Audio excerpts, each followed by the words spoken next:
I think it's gone.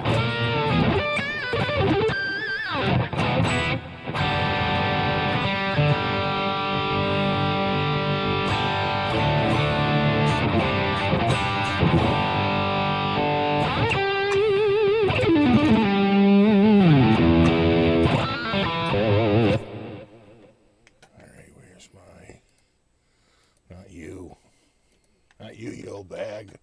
There we go.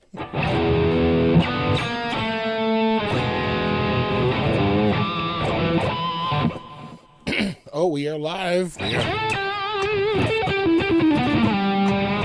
What's up, Terry, Susie, Joe,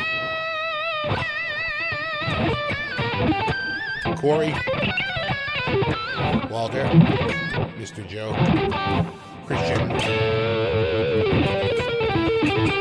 Wendell. No, you rock.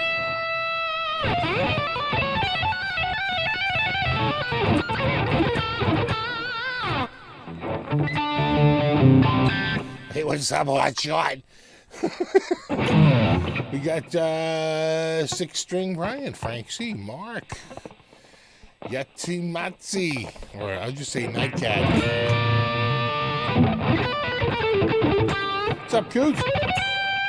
From Montreal. Id, Cyanide Junkie, what's up, buddy?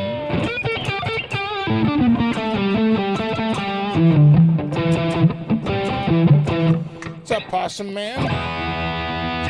What's up, BC Rich? Double R Guitar. What's up, Mr. Joe's Guitar? Doing pretty good.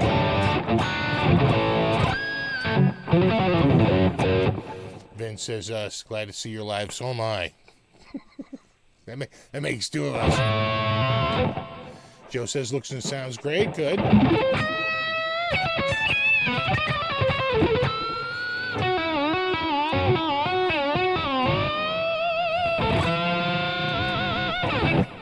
No, you rock.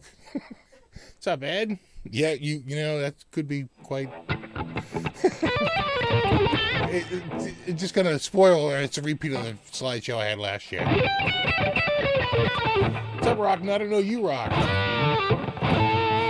Hot shot. What's up, Michael? What's up, John?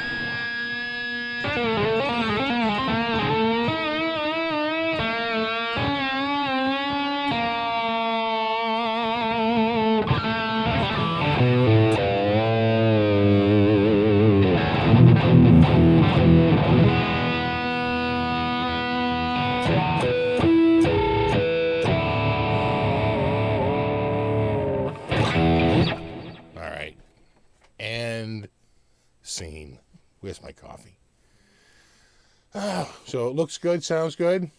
That's actually a new patch. That's actually a different patch, new patch. Did you download that bank like a couple weeks ago? Yeah, it's not in there. I just found it recently. Yeah, I was going through. And this one isn't a special one. You don't need anything other than, I think, TH3. I mean, no, probably THU. I'd have to double check and see all the components in it, but...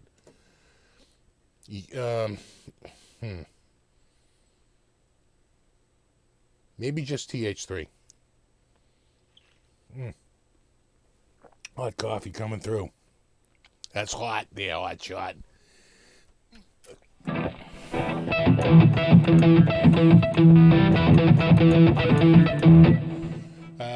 Pete says, Steve, yo, may sound great. No, you rock. No, you rock. You sound like the Guitarist and Giant in their song "Believe." It's a nice stereo. It's a beautiful stereo patch.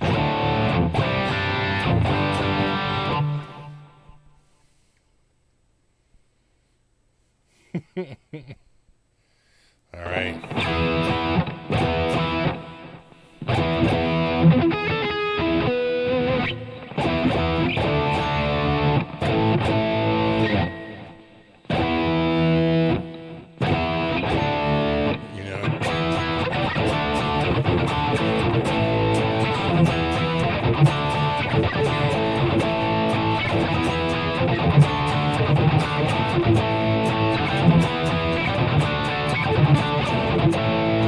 You know what I'm saying? It's like, it's just got that tone, that sort of Schultz Rockman tone.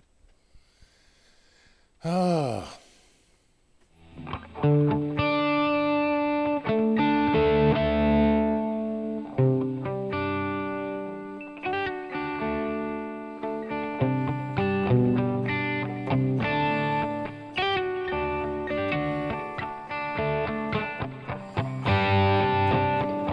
Good Scorpions tone. Yeah, I think you're right. Yeah.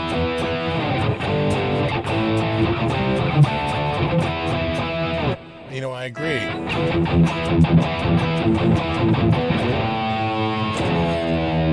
He hits the 8. Gotta hit the rhythm.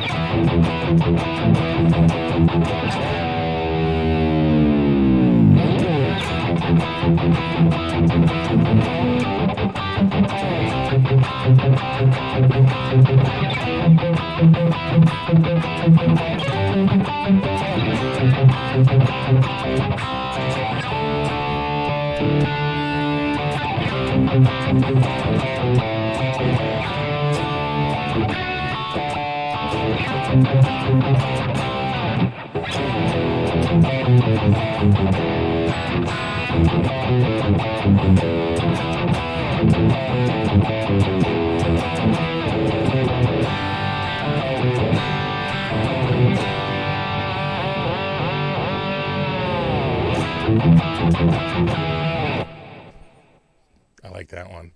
It's a good song. Ah, Hagglefish. What's up, buddy?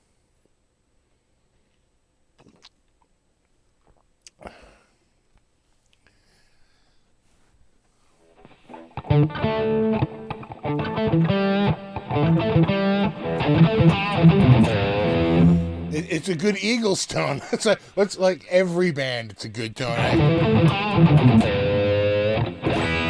Be careful with them.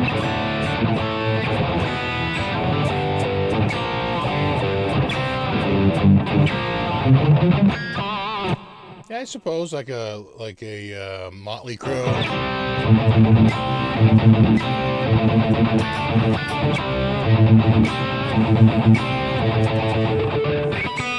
That's hard. It's like you got to keep your hand.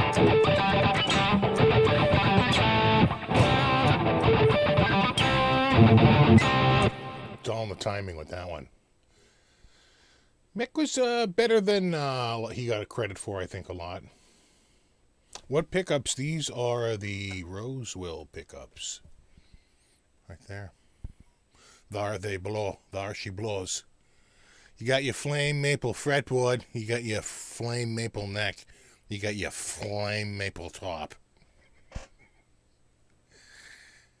You got your Rosewell pickups. You got your Floyd Rose. You got your stainless steel frets right there. Hot shot.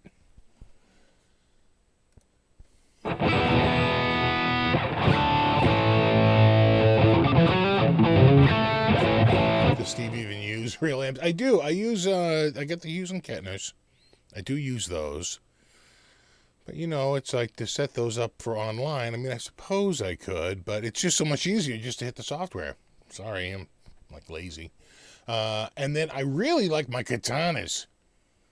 Shout out to the Katanas, because, God, I use my little Katana Mini over at the desk all the time. I love that thing. The more I play it, the more I love it. And the other one I have up in the attic. And, yeah, Katana.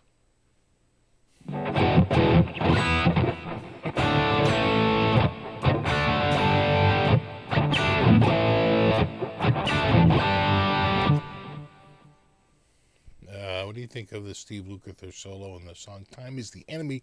Can't say I know it. That's the only solo.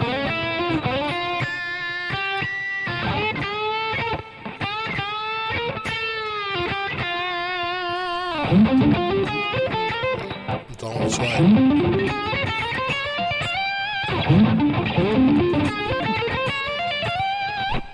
Wow.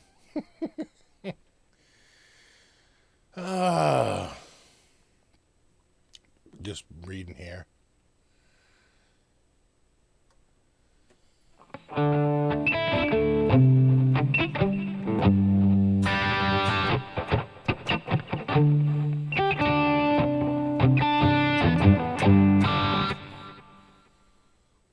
Why do amp sims sound bad through headphones but great through my speakers? Well, some amp sims are like that, I find. I think this sounds pretty good. I'm listening through headphones right now. I think headphones are less forgiving. In speakers, I don't know. I don't know what the difference is, but I agree. Sometimes, like, a classic example would be like Amplitude. Sounds much better through my speakers, but through the headphones, it's a little sterile. I don't get it.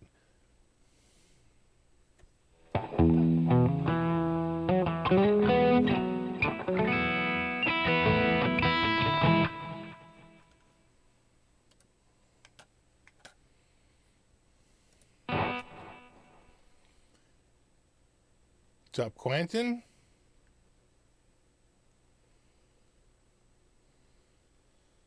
Station Unrest says the Box Next Tone is a really nice sounding amp. I agree. I played one of those at NAMM at the Vola booth. They had a couple of those Next Tones there, and I remember playing through it, and I thought it sounded really good. I was duly impressed. What's up, Guitar Hack? Good to see you, buddy.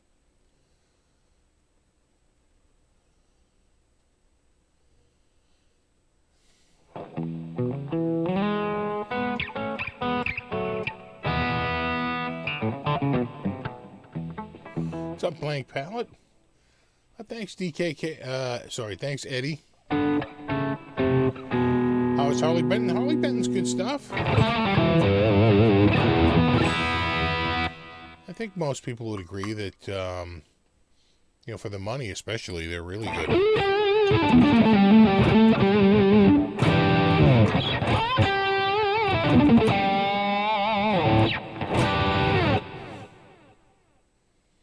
What's up, Ray?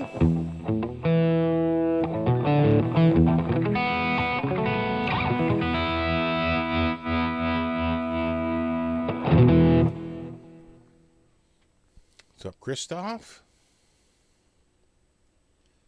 Tony? New Zealand. So it's tomorrow for you. Probably around, I'm thinking around 9 or 10 a.m.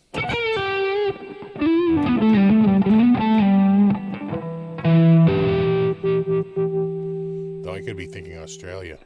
You might be a little farther out.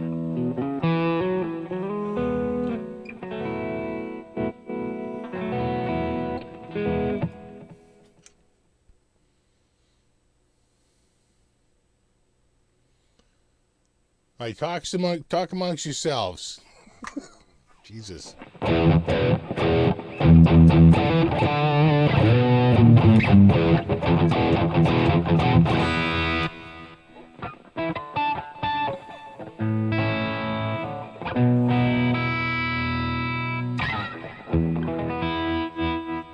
Does Harley Benton make a hardtail Strat style guitar? I'm pretty sure they do.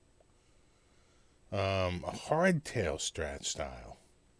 They definitely make it with the Wilkinson trim, and I gotta think they would. They do have a lot of different models. The Harley Benton line is pretty, extensive. They have quite a few SKUs.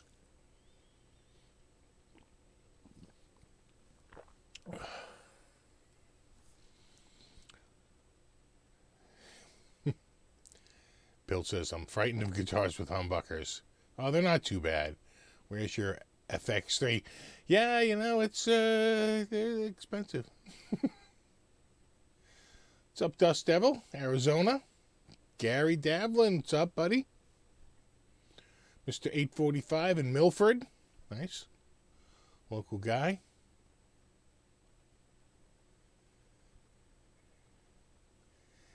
Steve, how do you find the Roswell pickups? They're pretty good. They're certainly not something I would feel the immediate need to change, but I am sure that if you did change them, the guitar's neck is so nice on these. They really are so ridiculously smooth. you'd really have a pretty amazing guitar. And it's already wired for a, coil cut. So it's a pretty easy switch out, with a 4-way lead.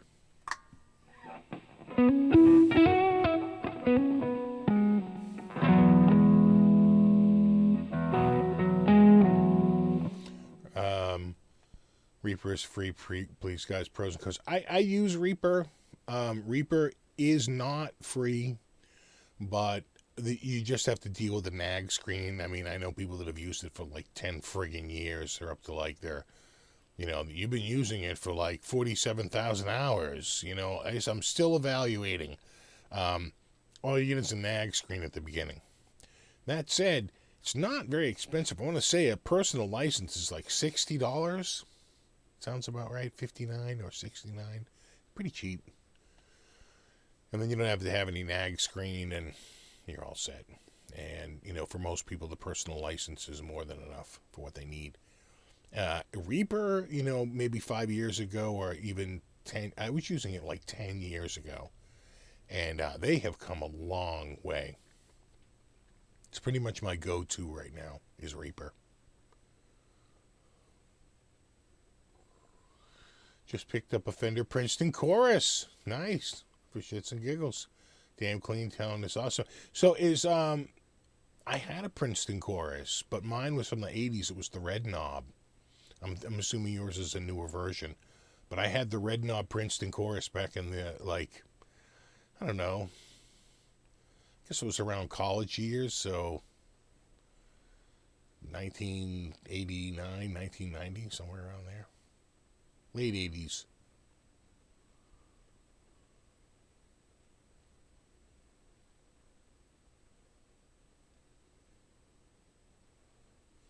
Steve, what's the first mod you do on the Steinberger's pickups? The pickups actually aren't terrible on the Steinberger. First mod I'd do is I'd add the hex clip. I'd buy the hex clip because then you don't have to use the double ball string. That's a no-brainer. It's like $20. It just literally sits on the top and uses its own tension to hold itself on. So that's probably where I'd go. I better just see what I'm doing here for texts.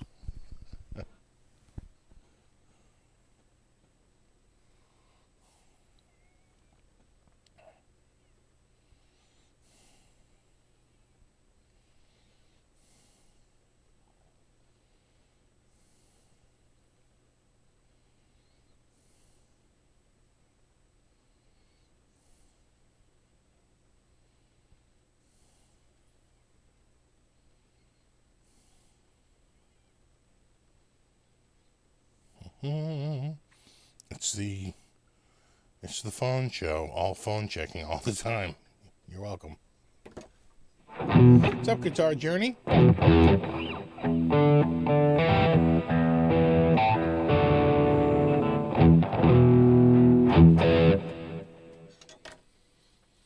Steve from Boston, an 87 Charvel with the cursive Charvel on the headstock, Quality Axe. No, not as much as the ones with the smaller block Charvel. Those came a little later, and the quality started going down by then with the large, what they would call the toothpaste, right, Charvel. By the time you get there, they're not doing quite as well. Pointy guitars are really out of fashion, unfortunately.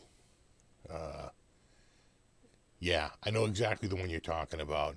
Those I'd be a little bit more careful with. You want the one with the little one, if you can. Those are the ears, right? That's the one you want with the small, sort of like, block Charvel. It's kind of like what they're doing now. No, you rock, Brandon. What's up, Daytona? What's up, Morgan?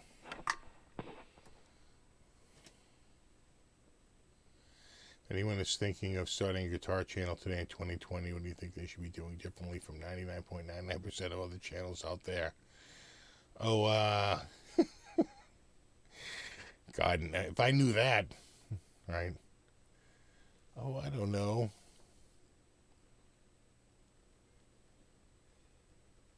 Steve, what's your autopilot lick? Oh, that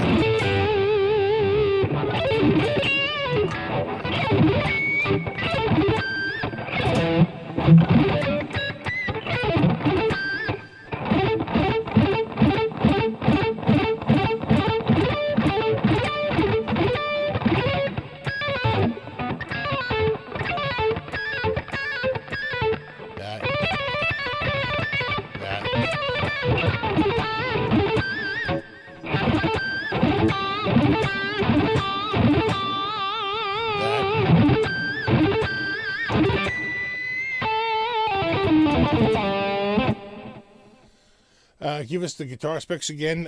Flame roasted maple neck. Flame roasted maple fingerboard. I think it's a mahogany body. I'm not really sure on that. And it's a maple cap with a veneer, and it's a veneer. It's not a big thick piece of flame maple on the top. Floyd Rose 1000. That's not the crap one. That's actually the pretty decent one. Grover tuners. And the in-house Rosewell pickups. And then it's got a little coil cut there. That's pretty much it.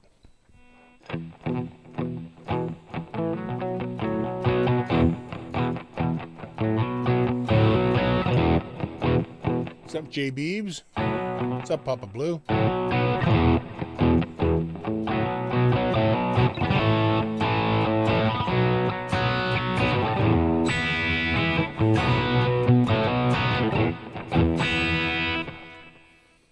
What's up, James?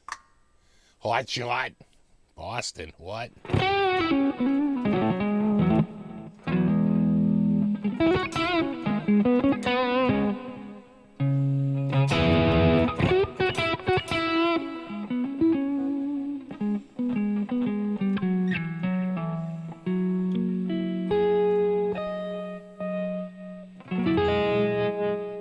What's up, Robin in Spain? Jolly old London.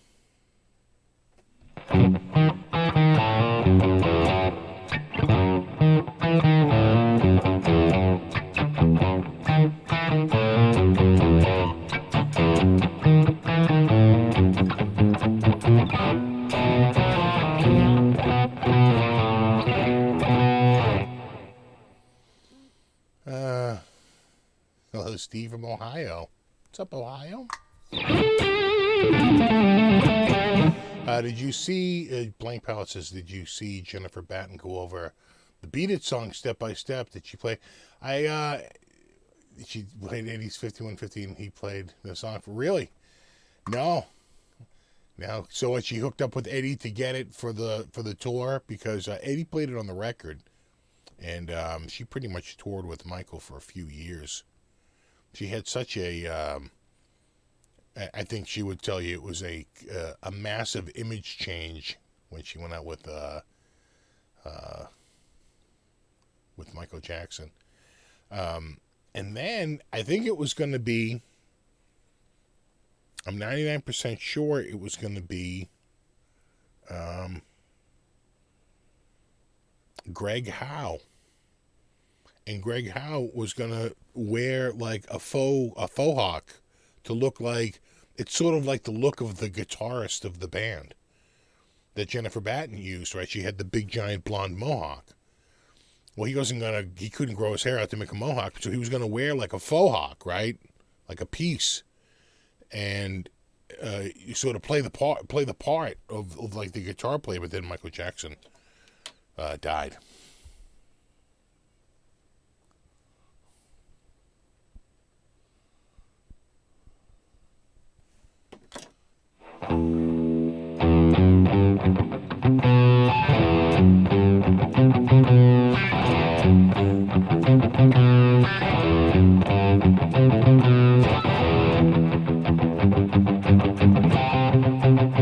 What's up, Tony?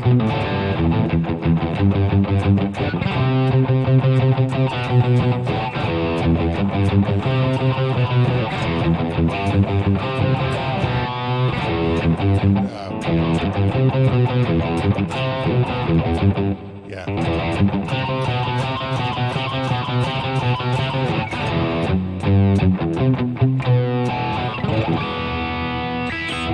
Couldn't remember it.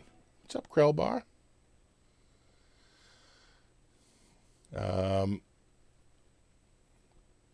He says he believes Greg Howe did the Beat It solo best live. Yeah, you know what? Greg Howe's, he's got the chops. He really is an amazing player, Greg Howe.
Saw her at last year's Gear Fest. Yeah, I want to go to Gear Fest. Of course, I was like, 2020 is the year I'm going to go. Wah, wah.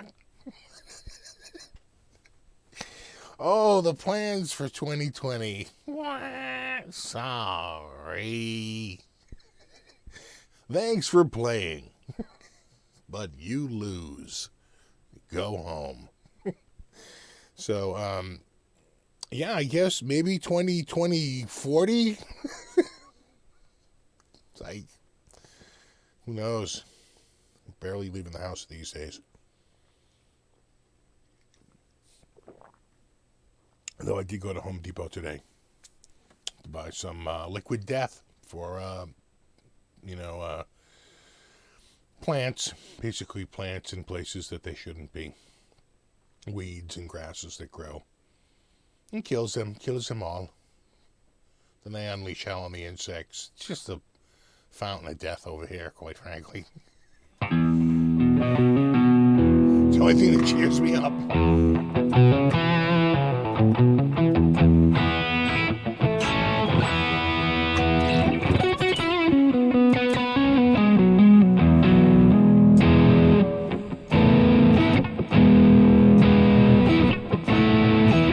Addicted to gear, you have great chops, man. Did you take lessons or are you self-learner? Well, a little bit of column A, a little bit of column B. I did take a lot of lessons. I took lessons when I was really little, like for like 4 years, like from age like 6 to 10. I took guitar lessons. My guitar teacher died this year. Before COVID, thank God. I'd be really bummed if he died of friggin' COVID. But maybe he did. Maybe he. Who knows? But he did. You know, it was this year. It wasn't like January, I think. January, February. I found out Bobby died. And anyway, he was, one of those dudes who wore, like bell bottoms and had like, a helmet of hair and, the sideburns. I mean, he was wearing a leisure suit that, and probably, I think he was a smoker. He could burst into flames at any time, I mean, this guy. And he would play jazz stuff over and I would play, under it. And we just went through the Mel Bay books.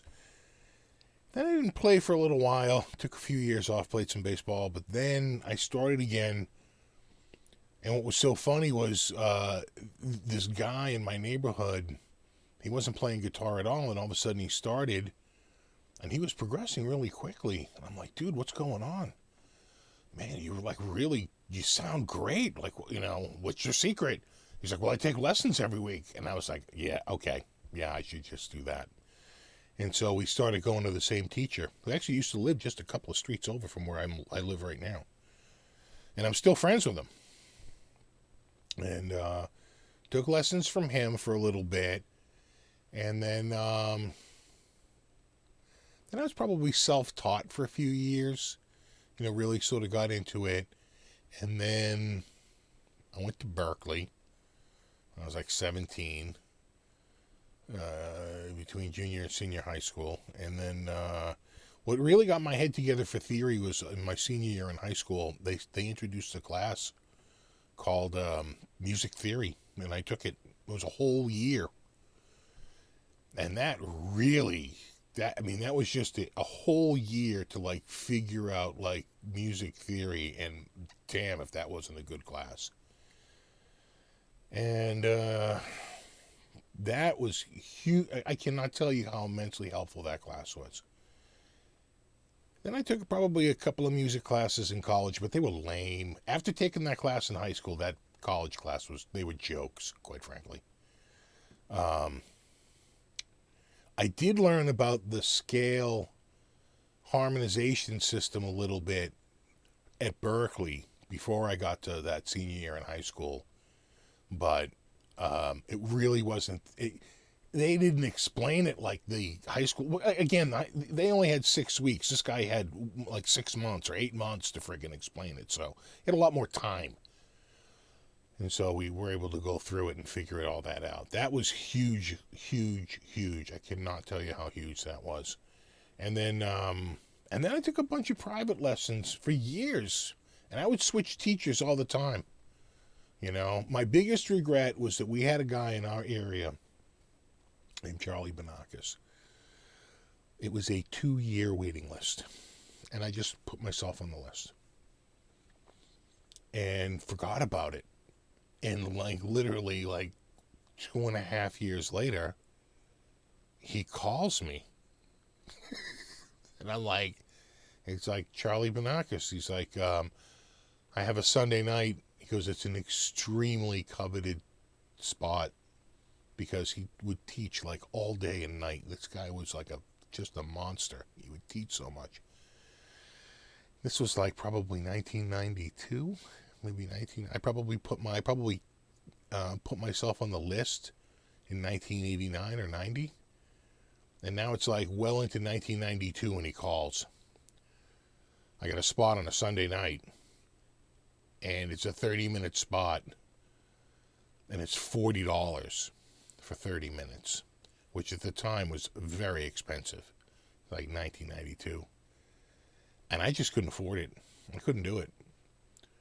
And I really, really regret not coming up with like $300 or $400 and just taking like 8 to 10 lessons off the guy.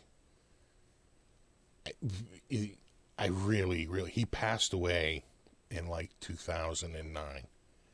And I kept saying, oh, you'll take lessons from him. You'll get through this. You'll get through, at the time I was in school, you'll get through school. Then you'll be fine. You'll have time. You'll have stuff. And he passed away. And that ended that. So, yeah. It was what's up, Landon? So, it was,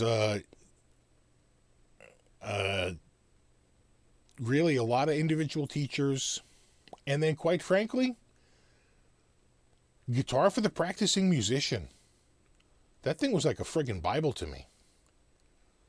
Every month, like religiously, that magazine, starting in like I wound up digitizing it and throwing away the paper copy because it was getting ruined down here in the basement, but I had the premiere copy. I'm so old. I walked in on the shelf, at the Bentley Smoker at Berkeley, and was like, what the hell is this? And it was a brand new magazine called Guitar for the Practicing Musician.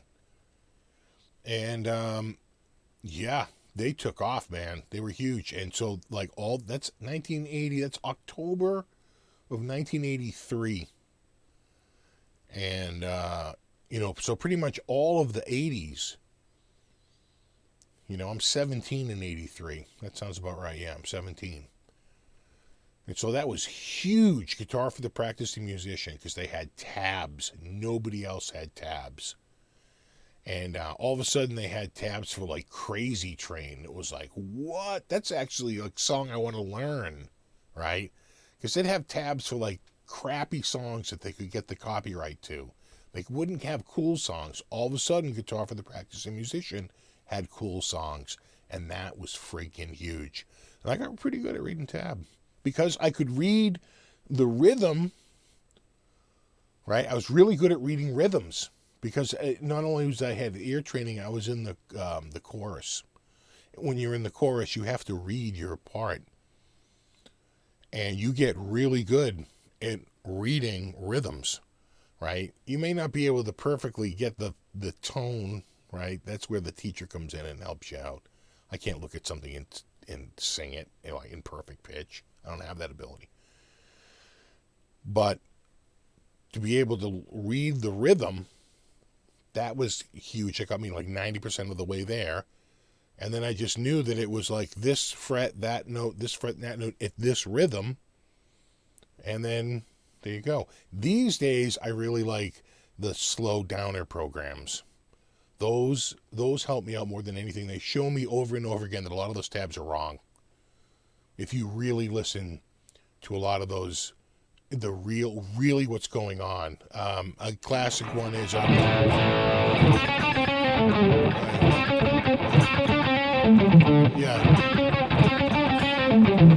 that's what it is. The tab is right.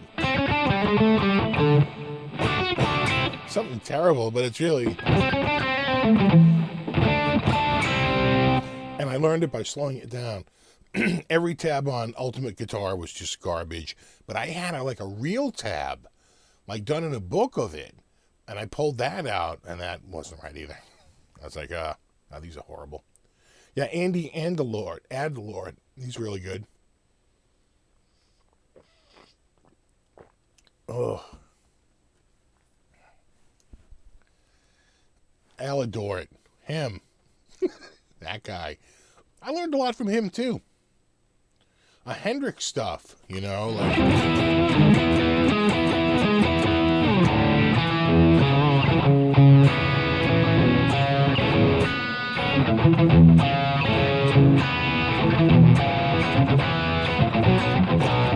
I learned that from Andy Aladort.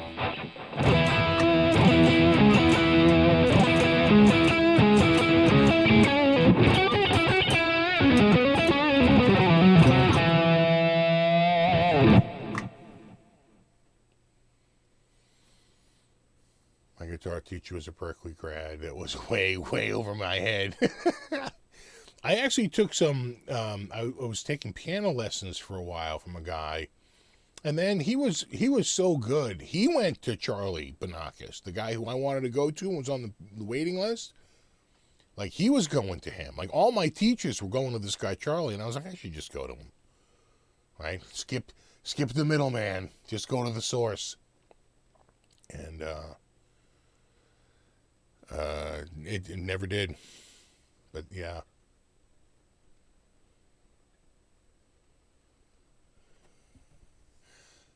Blank pauses. I'm so old. I used to hang with my friend who was 18, teaching in rock classes. He wrote for Guitar for the Practicing Musician.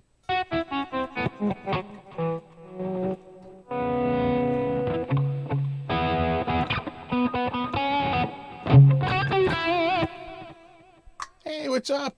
Is that Buck and Evans? Is that, yeah. Is that you, Chris? Hey, Steve, it occurred to me it's been a year since TGU. Great times. Here's to next year, hopefully. Hope you're well, man. Yeah, man. Yeah, absolutely. I miss the presence of other people. What the hell happened, right? It feels like a year ago we were stuck in an airport in Amsterdam. You know?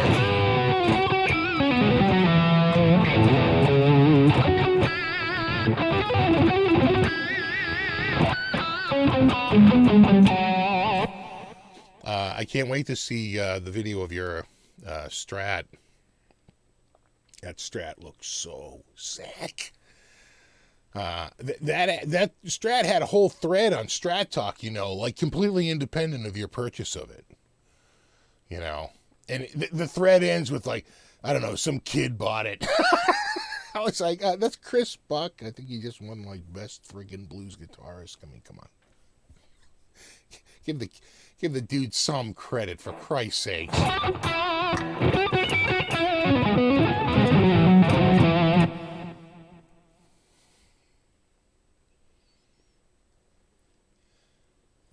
Bill G says, I tried to play Stevie Ray Vaughan for years, not till I saw him.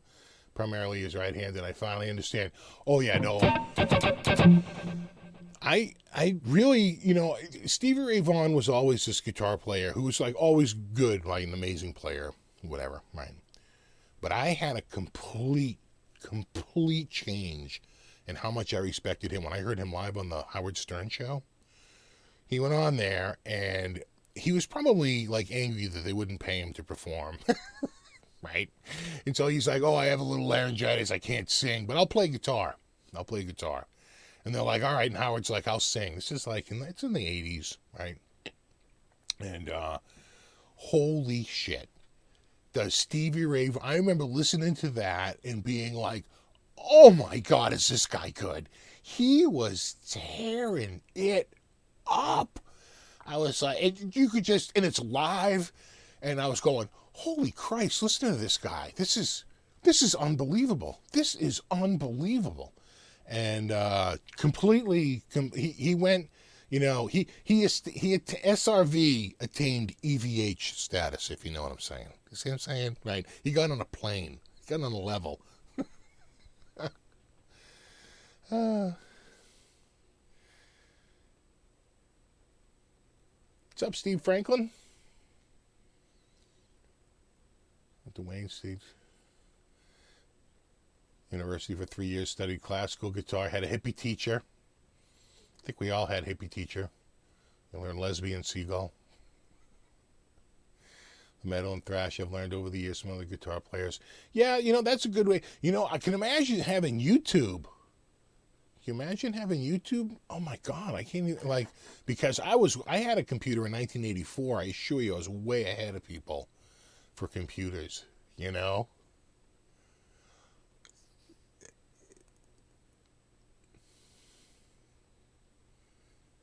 Sims guitarist just got a Jimmy Page telly. Nice.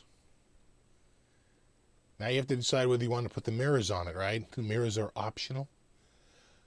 I've forgotten about the Amsterdam layover experimenting with chicken and chocolate fondue at the buffet. I swear to God, that's I have that. I have a picture of the chicken and chocolate fondue in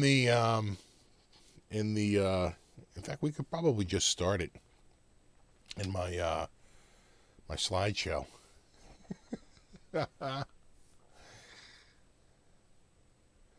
I have to look for the thread on Strat. Take care, man. Yeah, you take care too, man.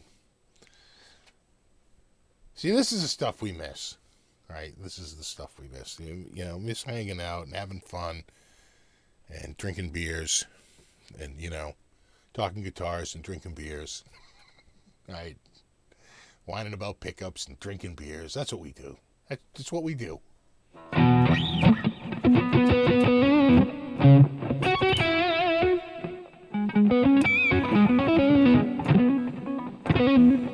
Hi, Steve. I finally checked your live show. SRV had the magic. He did. My God. He was just like, that night, he was just, holy, what? I was like, and it was a weird thing. I had to listen to a repeat. And I could only pull it in at night. He had a night repeat on syndication. And I'd have to wait at nighttime when they played it on a certain station so I could get it in Boston because he wasn't on a local station. Right? So I had to wait, and it was on a Sunday night, and it would actually get, right, at nighttime, there's a lot less electrical interference from the sun and from other stuff. I don't know what it is, but apparently nighttime is better for radio signals. And so I could pick up the signal, and I'm sitting there listening to it going, oh my God. Stevie Ray Vaughan. Slideshow? Yeah. The white Les Paul doesn't weigh 100 pounds. It only weighs 10. Don't be so dramatic.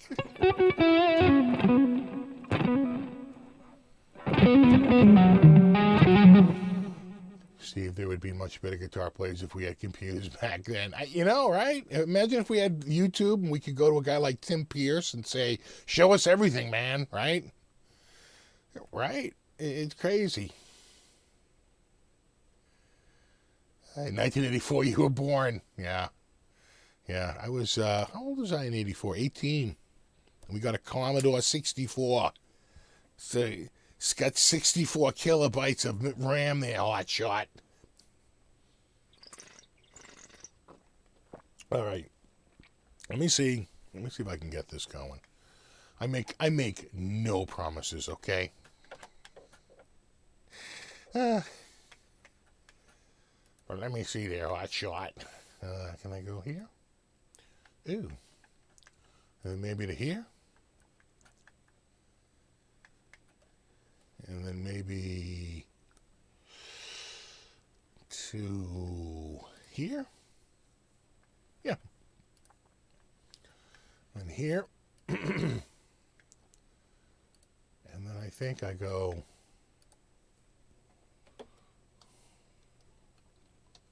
like this. And then I go here. And it's going to work? It's going to work. Okay. Let me know. And when I say let me know, I'm talking like Krellbar, like text me. Text me. Well, I could go like that, I suppose, but Krellbar, text me if this doesn't advance when I advance. Sometimes with OBS, I'm clicking and moving to the next slide, and you're still looking at the old slide. So, Anyway, I'm going to skedaddle, and this will be a talkie. Yeah, hot shot. Here we go. Window 2. And here we go. This is the beginning of my odyssey as I take off in a plane. And that's, I'm pretty sure, what's in, that the Seine River? What's in, Paris? That's the Seine? Yeah, because right there, I don't know if you can see it. That's the Eiffel Tower. That's the Eiffel Tower there, hot shot. So we're coming in hot, we're going into Paris, and now we have switched to a new plane, and now we're heading to Germany. You can see we're definitely out of the city. We're not in Paris any longer. And now we've landed, we're in Nuremberg, and you got your Phil McKnight, I want to say Paul Davids, Samurai Guitarist, Pete Thorne, of course Glenn, the Frickster, and then sitting next to me, of course, is, and he could not be happier to see me, is Agu Fish. And this dude, and I'm pretty sure Patrick is saying, hey kid, you got any money? And yeah, I had to cut him. I had to cut him real hard. Now we're out in the it's where I dumped him. Out in the fields. You can see him up there. We're out in the pastures. It's like there's not a lot in Massachusetts. There's not a ton like this because it's so built up. So it's just weird to see like big wide open areas. And now we are there. We are at the hotel. I'm pretty sure that this is not at Tolman. This is at the hotel. And this is like basically a little welcome thing. It's in alphabetical order, so I am down here. There's me. 60 Cycle Hum, Adam Neely, Agu Fish, Bass the World, Johnny Guitar Skeptic, CS Guitars, Philippa Q, Gear Gods, German guitar reviews, Guitar Max, Jay Leonard J, Jamie Lewis, the bassist. Kefir. I love this guy. He's such a great player. Mary Spender, she's great. Nathan Navarro, what an amazing bass player. Patrick Hunter, another bass player. Paul Davids, we all know him. Great guy. Pete Cottrell, Pete Thorne, Phil McKnight, produced like a pro. He's probably the guy right, that was Hewitt, right? I did not see him as much. Samurai Guitarist, Spectre Sound Studios, me, Pedal Show, Bass Channel, Guitar Geek, and of course Tone King. And here are all the brands that were there: Fender, PRS, Rev, Dan Electro, Eventide, Gibson, Gretsch, Harley Benton, Hosa, Hughes and Kettner, Ibanez, Isotope, Blaney, and Ampete was there. Boss, Presonus, that Zoom, Yamaha, Vox, Strandberg, Sennheiser. I don't know who Shopes was. I don't remember them. Isotope I remember, though, because they had those cool little Isotope things. This was the swag that was in the waiting for us when we got in there. The Bluetooth speaker is pretty awesome. It sounds amazing. It's got some pretty awesome bass response. I'm sorry, I can't actually see the comments. If I do full screen, I have to do... I can't see the comments. So I will get to them. Hold your comments until the end. Any questions will be answered at the end. This is Zoom. The camera is just okay. The audio is stellar. Like, the audio is so good on it. In fact, using this is just a down and dirty audio recorder in conjunction with a really nice DSLR or Micro Four Thirds camera that has crappy audio, and you would have a pretty damn good product, right? Because the audio quality on this is so good. Harley Benton, I actually literally used this the other day, and this is just like the waffle there. It's like a candy. That's the bed. More candy crap on the bed.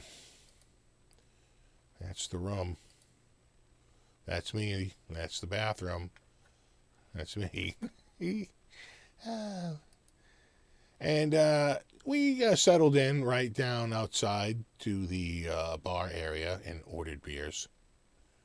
Danke Shane. That's Jamie Agufish and of course Paul Davids.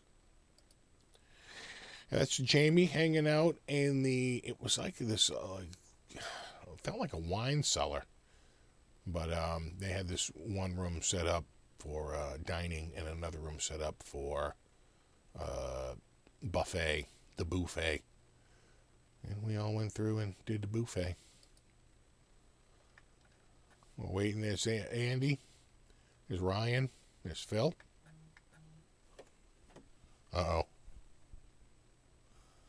Uh-oh. He's telling me slide's not advancing? Still on train station? Really?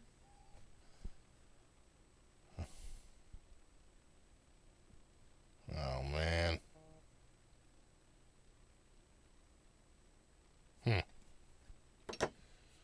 I don't know what to do then. If that won't work. Really? Let me see. Oh, yeah. For Christ's sakes, why won't that advance? Let me see. Hold on. Can I go here? Can I say window? No, it's just that.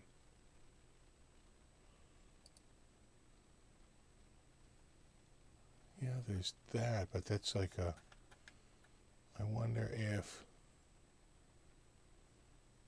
Okay, hold on. Let me go back. Now if I go through, am I going through though? Oh yeah. That seems to be going through. Right? Right? I think so. All right. You just think about all the crap I said leading up to this. Just think back. There you go. Remember? You keep thinking. Yeah. You keep thinking. And then you think, and then you think, and we are here. All right. That's outside the hotel. Let me see. Okay. Just making sure it's still working here.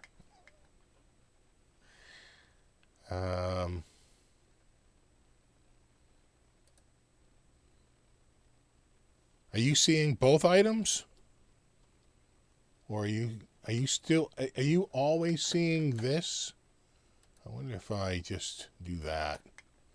If that's enough. I'm relying on you, Krellbar. All right, that's Pete Thorne. The hell is this going? That's breakfast. That's at the breakfast meat bar. That's pretty much just your typical German breakfast. It's meat with a side of meat. And then you have a little meat on top of that. Triple meats. Yeah, those meats and these meats. Meat. More meat. This is, I think, the first photo I took when the show started. This guitar was so friggin' crazy. This was a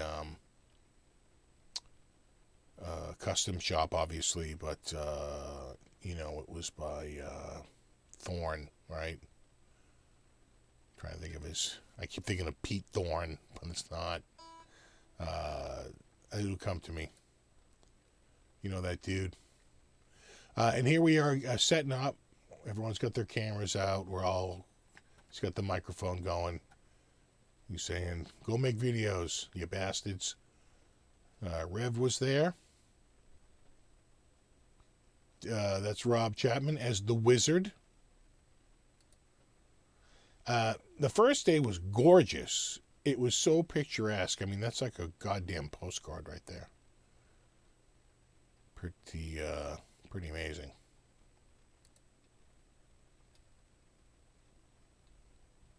And that's like one of the tents. Is it moving or is it not moving? Hold on. It shows it in the background. So I'm going to assume it's moving.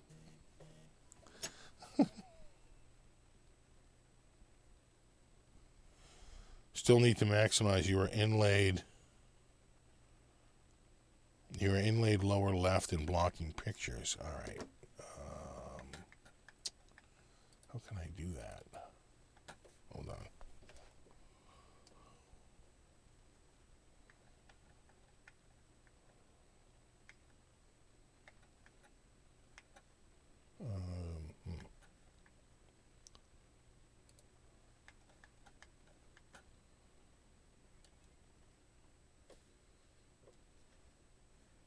That should, by minimizing this, it should pull me off. Is it showing I'm in there twice? Hold on, let me see what the elements are. There's video. Oh, that's why. That's why. Hold on.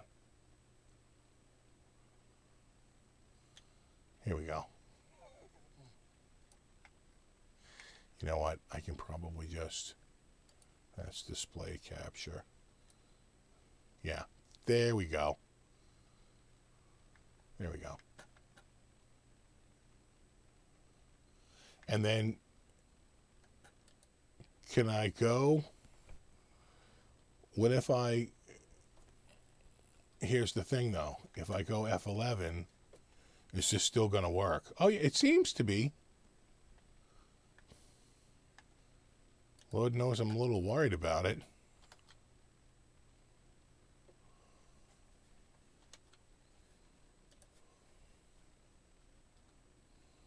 No, it's showing it.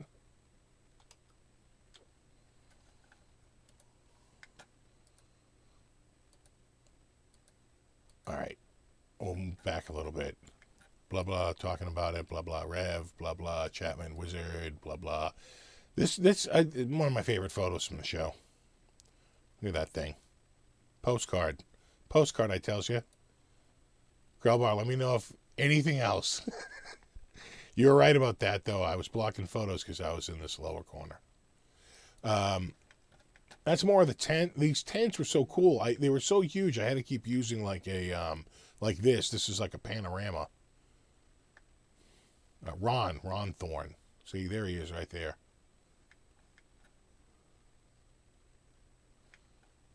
Pretty sure that's Phil. That's the Harley Benton dude. And those are the Vox guys. Got the Dan Electro. The Breakdown. The Grandmeister 40. Pretty good. And the Tri-Amp. Those are really rare. Those are like a limited run. I don't think they're doing those anymore. Tri-Amp. And the acoustics. Acoustic amps. And I think that's the Black Spirit, and that's probably the Grandmeister. More Dan Electros, 12-string. And then another 2 6-strings and another 12-string. Wow, 2 12-strings. Look at that. Pretty cool. Oh, yeah, that's the Vox table. There we go. And the Ibanez, too. Look at those. Damn. This is the one I played at the Rockin' 1000. It's sort of like a traveling guitar. We played a lot of these guitars at the Rockin' 1000 because they were just sort of traveling around with Ibanez, and they're in Germany. And then they were part of the Rockin' 1000 experience, and so...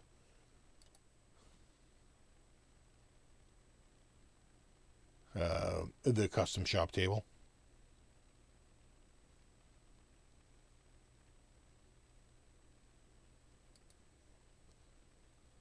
And the custom shop again. That guitar.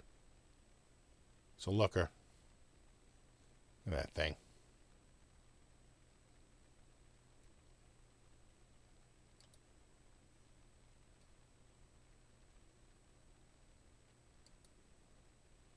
And then, of course, the vintage style. I like those large dot inlays. That's like the 65, 64, 65. Rob Chapman. He was there the second night, I want to say. Maybe it was the first night, first or second night. That might have been the first night. Yeah, because this is the second morning. I'm up early, of course, because I'm from friggin' United States, so, you know, on a whole nother timetable. This is outside the hotel. Nice little grounds area. That was the hotel. But we didn't really stay in there. That's where we had that dinner, like down in the basement there. But really the hotel is a much more modern structure, like attached to the side of that. This is out the back of the hotel. Again, just picturesque, like a goddamn postcard. So nice. Yeah, that's the hotel. See, it's much more modern. I think it's built more recently. Right, there's the modern hotel in here, and it's built onto this old structure, the old castle. Me and Adam Neely, Tolman truck in the background. That was at the jam night. They had a band, and we had some jams. Uh-oh. Oh, he's saying that works. I was like, hey, I was going to give up, but now he's saying it works. Okay, good. Jesus. Yeah, that's the audience. That's where we were hanging out. And drinking beer.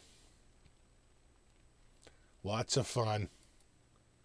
That was the dude at the band. He brought his own Strat. It was a 1962, an original 62 Strat. All original. And And looks like they had something filled in here at some point. Everyone touching the 62 Strat.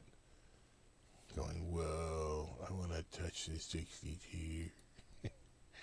And there they are playing, and there's the dude playing the Strat.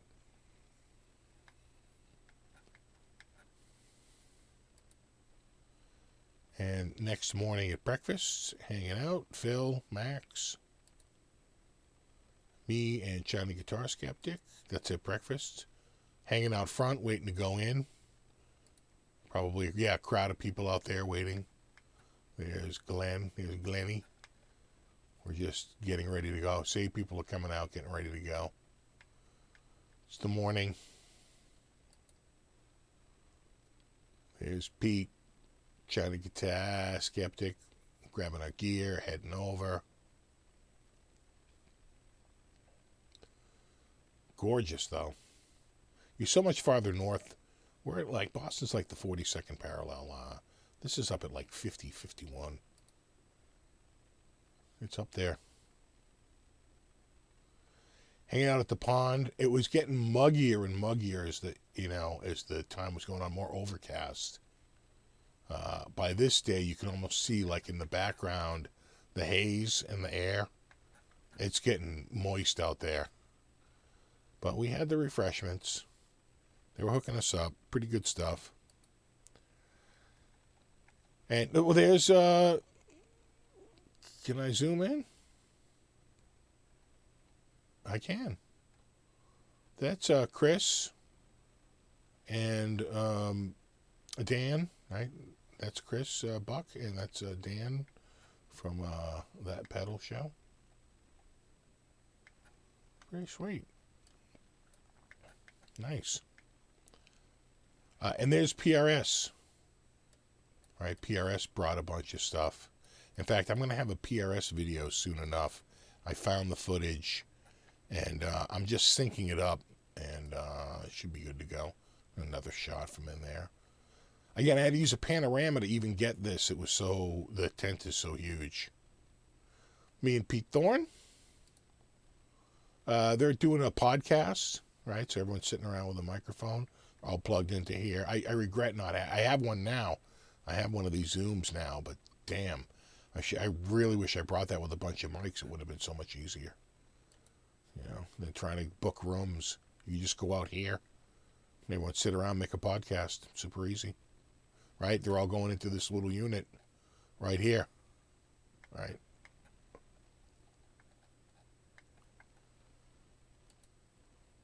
Me and Tone King, he was there, I think, the second day.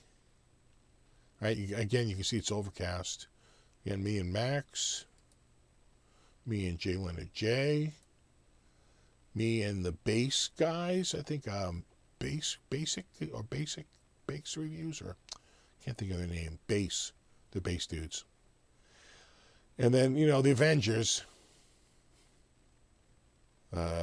Paul Davids, Adam Neely, Mary Spender, and of course, Samurai Guitarist. Me and Patrick, hanging out in front of Tolman. Paul Davids, Phil, Hunter, Joss. I always want to say Josh. There's a very famous Josh Allen in the States. That's Joss Allen from the UK. Very different person. The Gator, hanging out, keep us company. And of course, this guy, this hot shot, he wasn't feeling well. Probably had the friggin' COVID. He had COVID-19 in 19. There he is right there. There he is. There's patient zero. There's patient zero right there. He was sick. He had to go he wound up going to like a local clinic. More crap, more tents. Me and Colin Scott from CS Guitars. Pete from Pete Plays Guitar, Pete Cottrell. Of course, these two knuckleheads. You got Andy. This is social distancing in 2019. Very, very different. Very different than 2020. Yeah, that's what passed for social distancing. Look at this guy. You just squeeze him. Look at him. God, I love that dude. He is the best. What an enormous guitar geek, and I love him. Not a bad photo either, huh? This little bit's unfortunate here. Otherwise, it would have been perfect. Anyway, and Photoshop that out.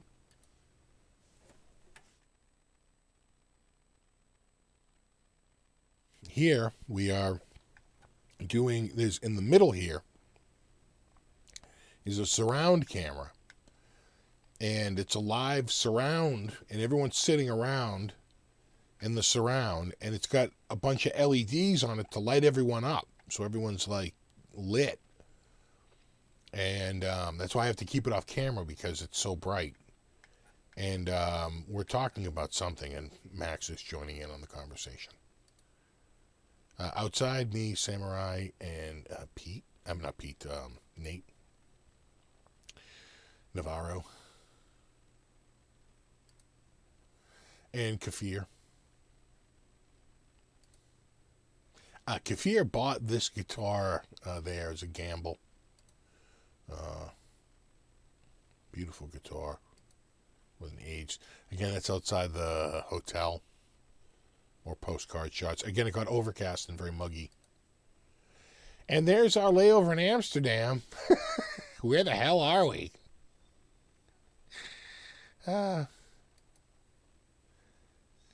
He doesn't look too thrilled to be next to me, but, you know. He's like, now we go back to the hotel.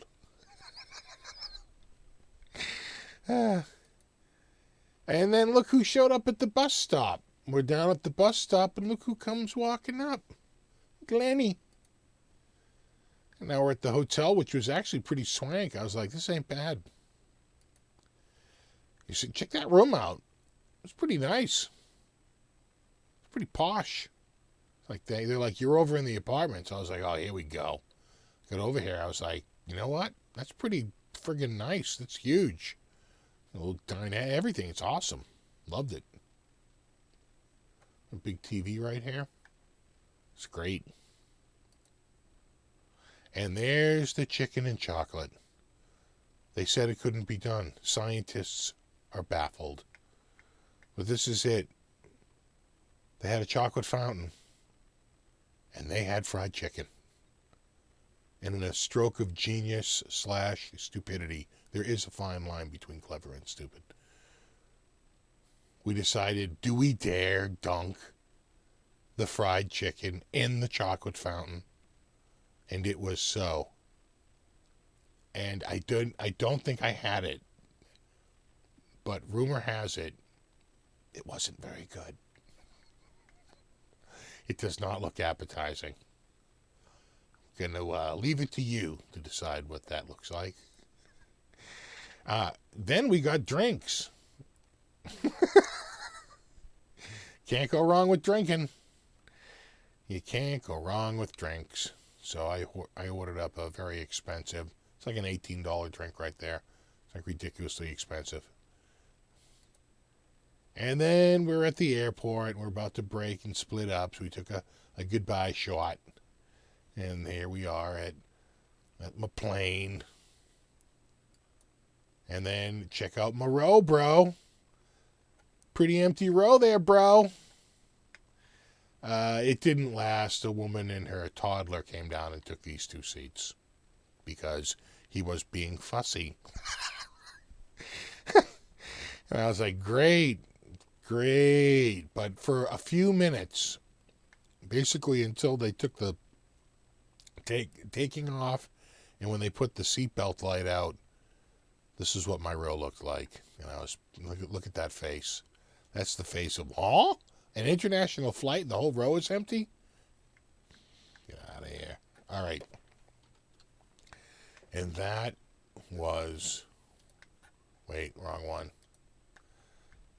And that was my TGU extravaganza. All right, hold on. I do have to switch to here. And then here. All right. Wow, there's a lot going on here. Thanks, Big. This is going pretty fast here. Hold on, for Christ's sakes. Damn.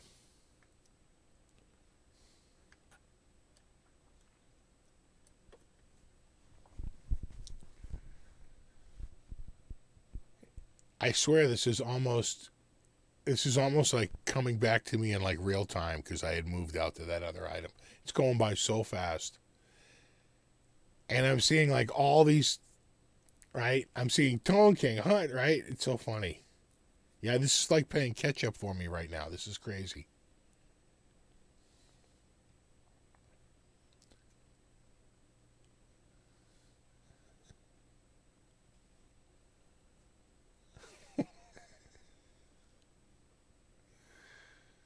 It's slowing down. It's slowing down. Here we go. All right. Now, and we're back. At the real time. Wow. That was crazy. Ah.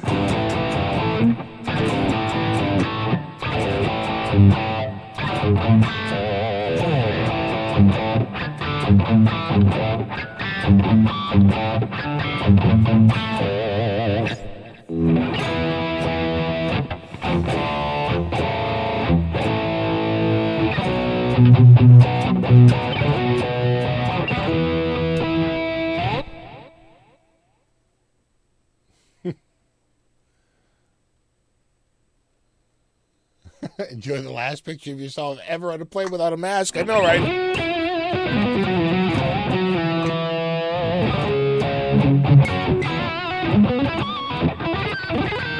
What's up, Dwight Bailey?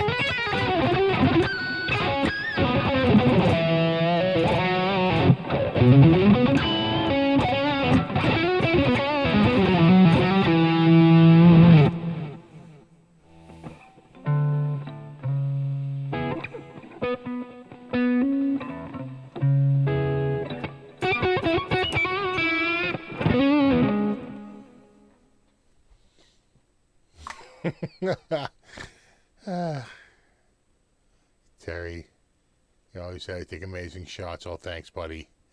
Ketchup chips.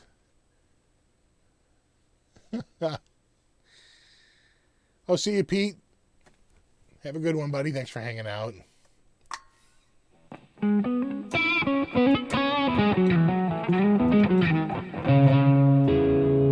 The chocolate chicken just needed a little ketchup, right? I know, God. I did not imbibe in the chocolate chicken. I'm just going to say that the faces of those that did not convey a sense of well-being, sense of pleasure.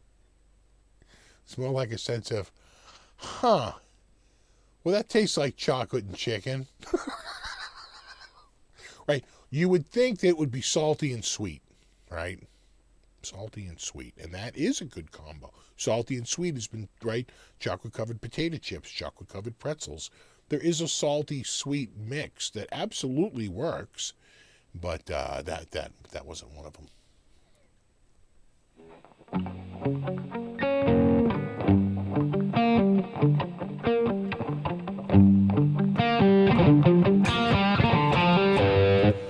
Did you have any schnitzels? I'm sure we did. I know I did.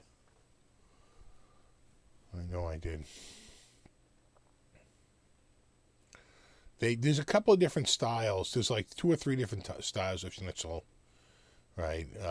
But the traditional one, the one I see the most, is like a mushroom sauce. But there's like 2 or 3 different variations that are really good.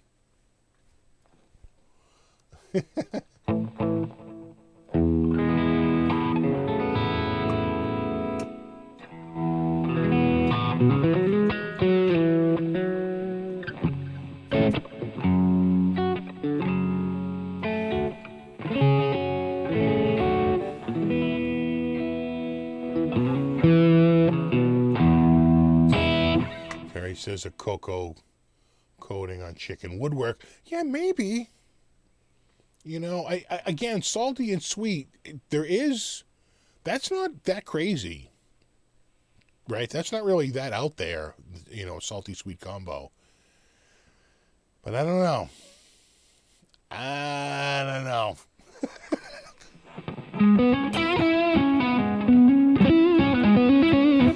Chocolate covered bacon. Chocolate covered bacon is available at the Summer NAMM show. In the building, they have this big, like, it's almost like a 7-Eleven, you know what I'm saying? Like one of those stores that carries like one of everything. And they actually have like a deli counter. And in the morning they do breakfast, and you can buy a cup of bacon or a cup of chocolate covered bacon. And I was like, damn, I love America. Do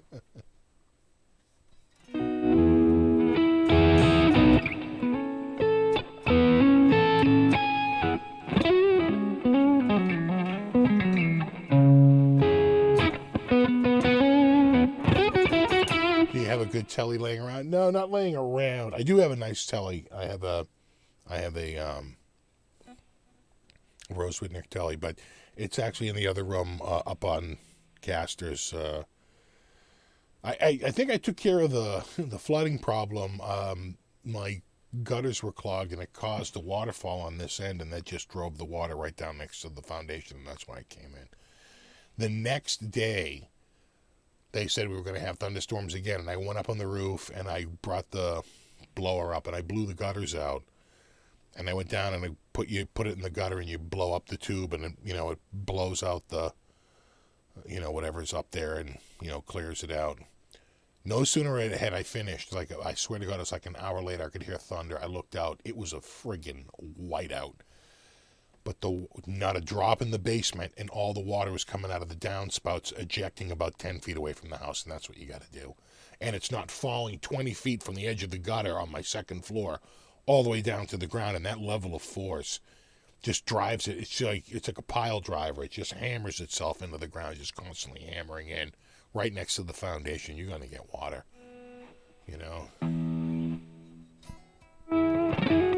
See you, Blackjack.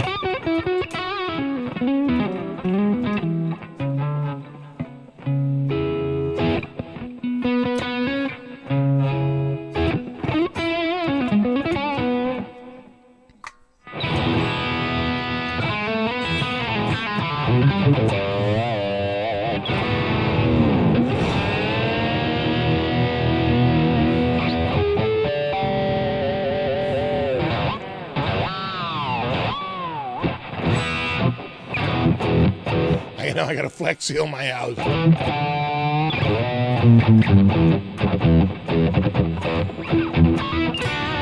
That, and I've been going insane with chemicals around here. I've been spraying for bugs like crazy. It's been working too. I saw a spider up in the bathroom yesterday when I was, not yesterday, the day when I was going up to go out on the porch and blow the gutters out. I was like incensed. I'm like, how dare you? I went on another crazy onslaught with the bug spray. Play the Epiphone Custom. We could.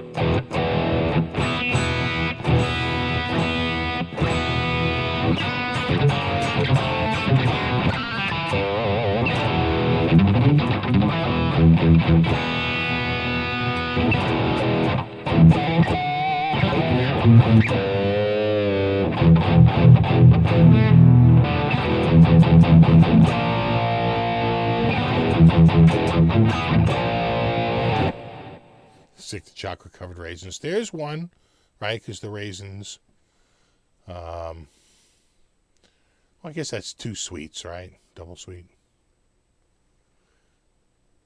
Get the Flex Seal. What's up, Metalhead? What do I use for bugs? Oh, God. What don't I use? The main thing I like to use is, for like a perimeter spray, I do like Bifin XTS, Bifin IT for in the house. And for like areas where I think it's heavy mosquitoes, I might do like Demand CS, but you could use, like Seismic, which is like the generic alternative for it. Be a little cheaper.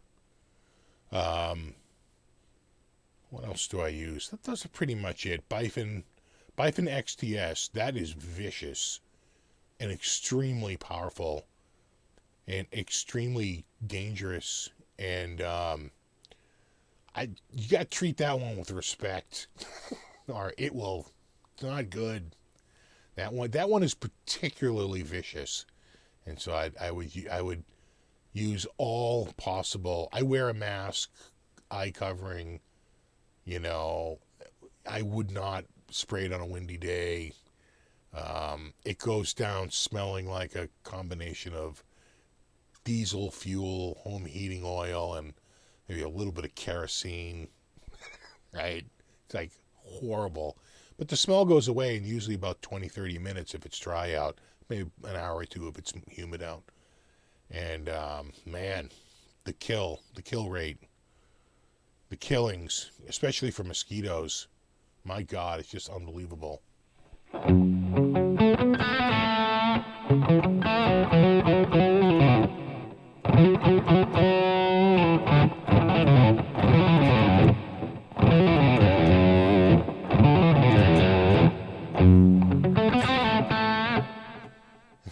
Steve sound like a war criminal being interrogated by the UN. Yeah, first I hit him with a little Bifin XTS. No, it is. It's vicious. It's really... That stuff is so strong. Here's the thing. We used to be overrun by insects. I live in a humid part of the U.S. It's fairly muggy and humid. It's not as bad as Florida and, down south. They get a lot of bugs. And certainly in the Southwest but they're very different bugs, right? They're tougher bugs, quite frankly, in the Southwest. They're not as squishy, right? Harder shells out in the Southwest because they have to survive like scorpions and, all kinds of crap. Like they have bees like crazy. It's like, bugs are everywhere. But, we had to the point where we had carpenter ants so bad, it cost me thousands of extra dollars when we had our roof put on because they literally, the roof of the garage was like Swiss cheese. They couldn't hammer into it. And, they had to tear up the boards. That was like an extra $2,500 to put a new roof on the garage, a new wood underlay. So bugs have literally cost me thousands of dollars. And we've had a couple of really strong wasp infestations.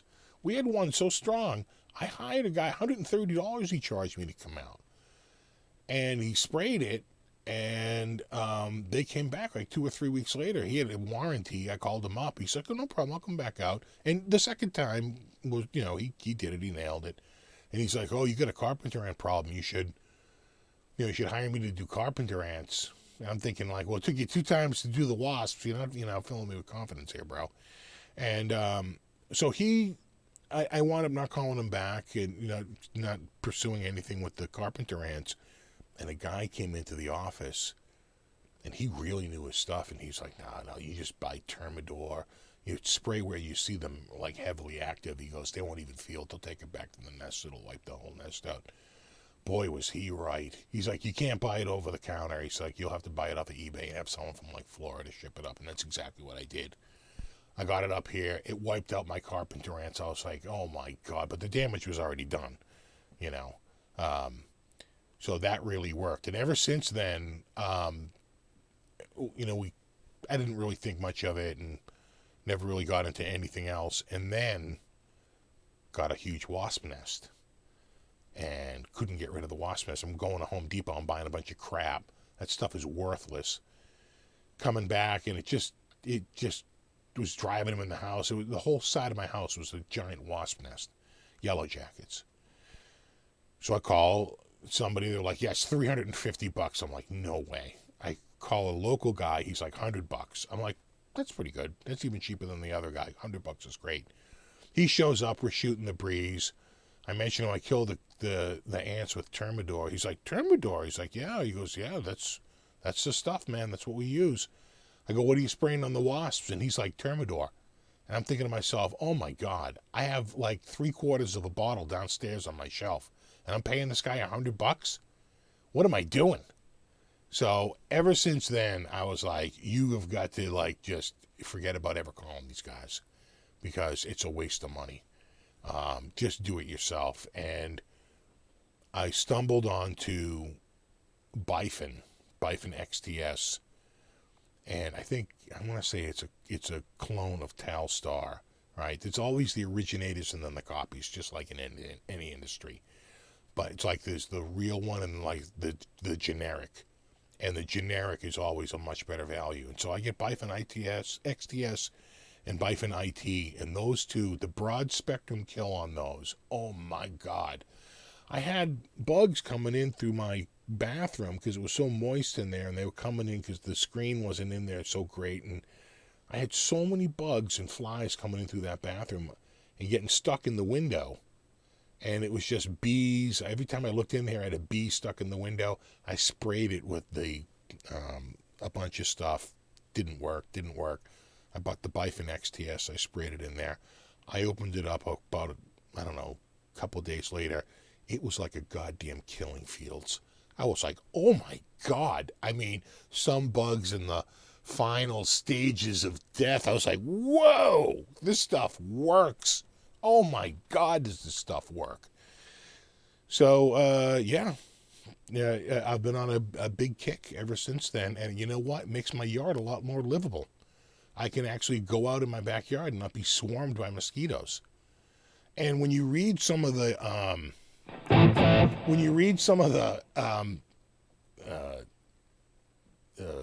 reviews, they're hilarious because they're like, now, like it took us until June, but we realized why they sold us the house in January. We're like mobbed by mosquitoes. They're like, it's literally a race to the front door with the key in your hand because you're so swarmed by mosquitoes. And they're like, so we sprayed this stuff, and they had a photo, and like next to their house, it was like a plow went by and plowed a big 6-inch mound of mosquitoes. It's like most amazing. It's like, you can't, oh my God, I can't even imagine living like that. So, yeah, I take them out. 90 minutes live, 135 Washington, 75. Oh, thanks, buddy. So I just, DDT. Well, believe it or not, these are based off of DDT, but they don't kill birds. They got more targeted, right? So what I spray kills things with gills or antennas. If you have gills or antennas, you're in big trouble. That's why they have to be real careful about how they ship it and where it goes, because they don't want some idiot getting it in the water supply, because it really is toxic to fish. Super, super toxic to fish. Almost the same toxicity to fish as it is for insects. So it's really, really bad. Toxicity to mammals and birds, though, is super low. Right? So targets a nervous receptor we just simply lack. So it doesn't. It can make you sick. It would probably kill you to some degree if you took enough of it. Probably it's really the vehicle ingredients that might kill you, like the oils. But yeah, I treat all that stuff with mad respect because you have to. Oh, that's my coffee. I use ant traps for carpenter ants. You see a crowd of ants. The problem with carpenter ants is carpenter ants set up all these satellite zones, right? So you can have a main nest and then 2 satellites. So if the main nest gets threatened, they can run off to these satellite nests and start to build those nests up, right? They're really insidious. Carpenter ants are particularly insidious, and we had them real bad. Like I said, thousands of dollars of damage to the roof of the garage, and pretty much ate I have decorative fencing around my roof. Pretty much ate that to bits. I had to replace that like 10 years ago. So no, they damage your house, you know.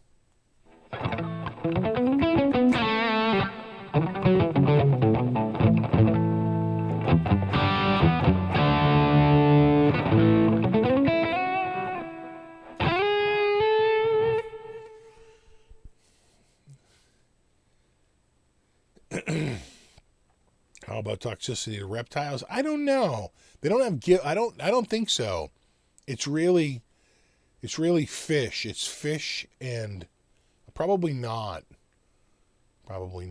But to mammals and birds, it's very low. And I'm thinking birds and turtles both lay eggs. I'm thinking they're more similar than I guess fish lay eggs too. Yeah, I don't know. I don't know. Is a reptile closer to a bird or is it closer to a fish? I don't know. Like biologically.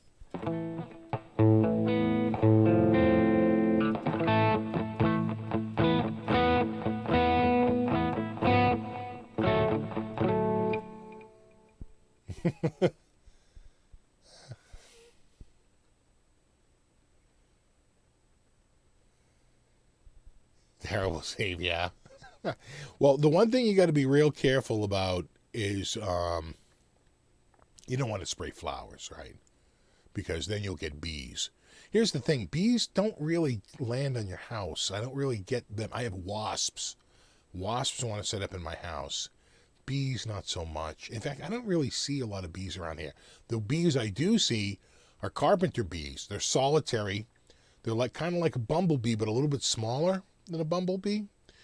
And they bore holes into the sides of houses around here. Carpenter ants are pretty, I mean, not carpenter ants, carpenter bees are a pretty serious problem around here. You know, termites not so much for me. I know some friends with termites, but that seems to be more of a southern thing. Oh, see, Krellbar's saying, yeah, carpenter bees are pretty bad too. They bore holes into the wood. They absolutely do. I know.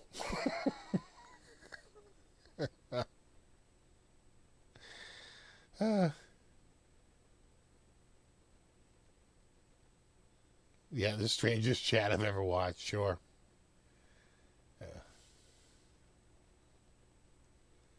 Birds like dinosaurs. Yeah, but what do they...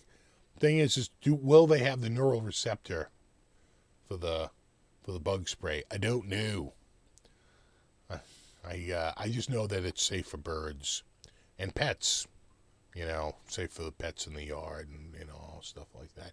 Although I will say this, one person online, they sprayed it around Arizona and there was a whole bunch of dead bugs and a lizard ate the dead bugs and then the lizard died. So I guess it is toxic if you eat enough bugs that are covered in the product, you know, but we don't have lizards around here.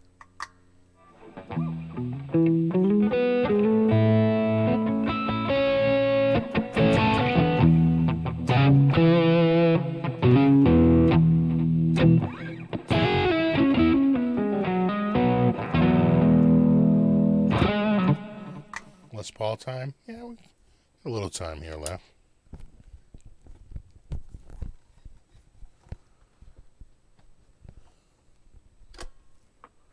I really love this chord by Klotz because it has a kill switch. Oh, this is heavy. Put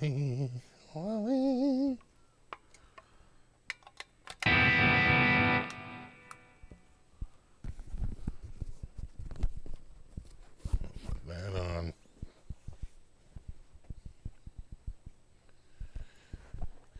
We'll put this on. And then we'll check this. I always go a little sharp. For some reason, hold on.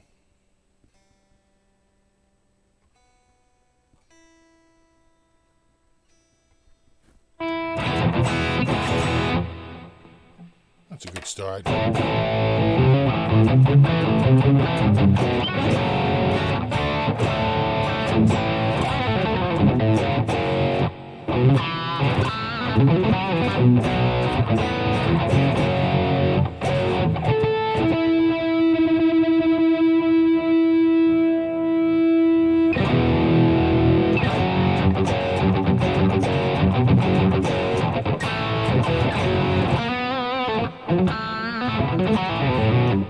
Not too much in the way of bugs in Switzerland.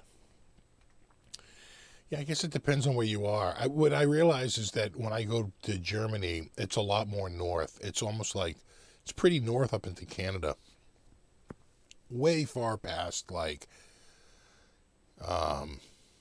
It's up by like Goose Bay, right? It's way up, way past Montreal. It's a lot more north than we realize.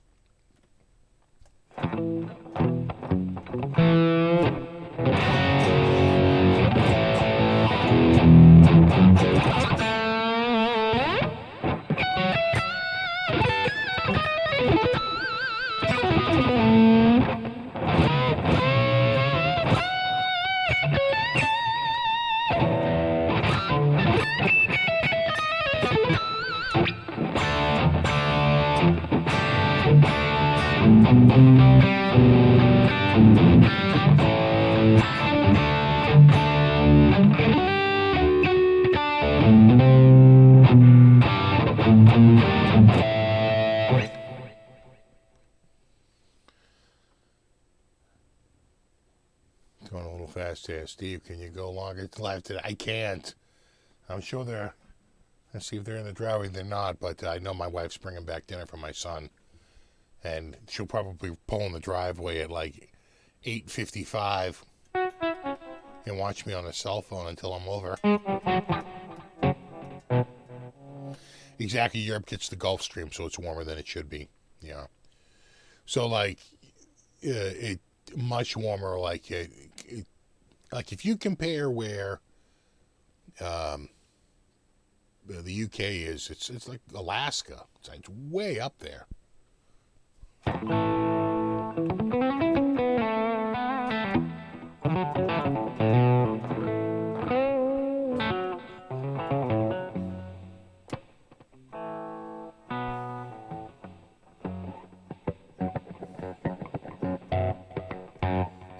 The bugs drown in the Swiss chocolate crunch bars. In Switzerland, exactly.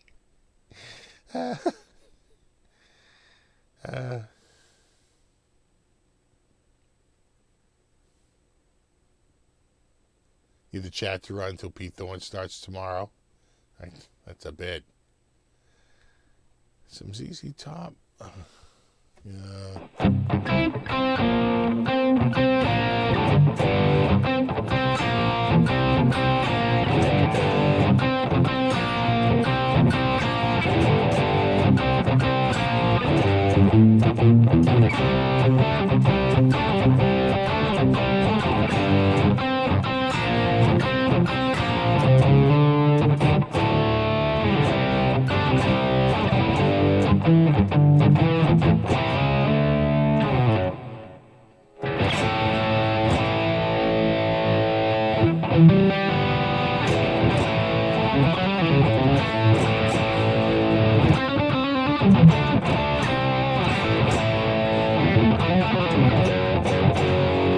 After tonight, I've lost my taste for chocolate. Yeah.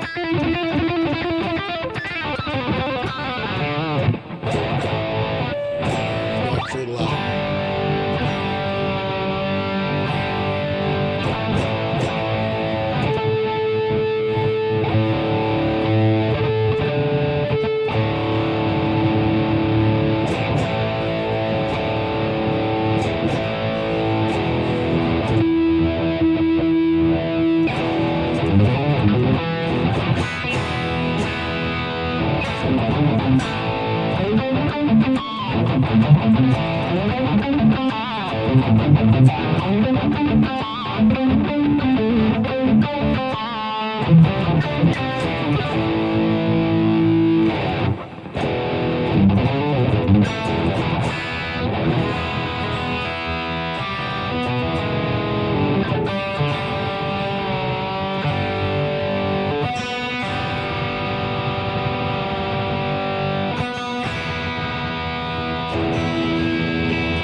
So.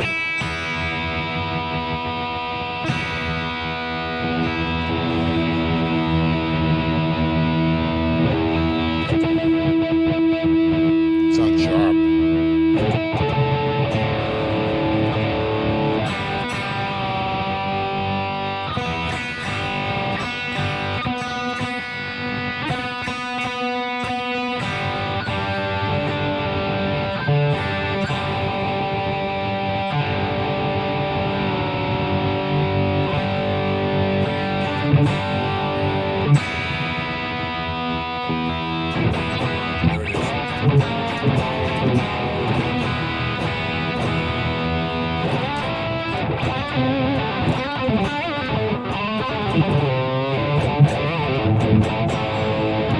as soon as I can.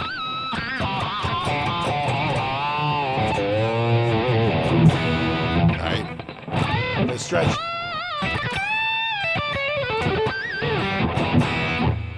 Now I'll throw it on this. Give him a bit of the old stretcher. Yeah. Now they're a little flat. Just a little.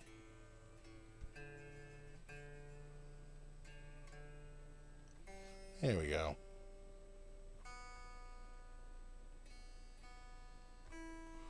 Not the E and the B, though. They held up.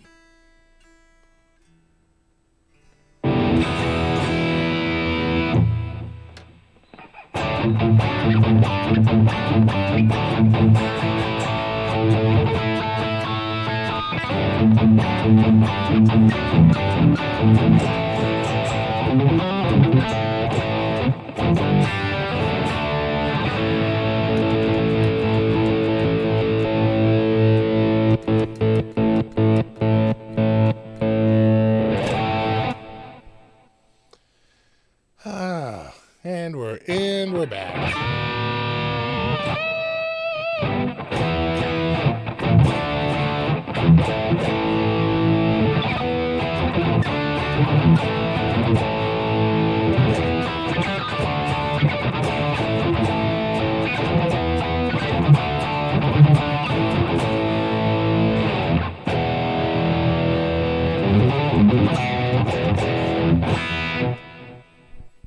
There we go.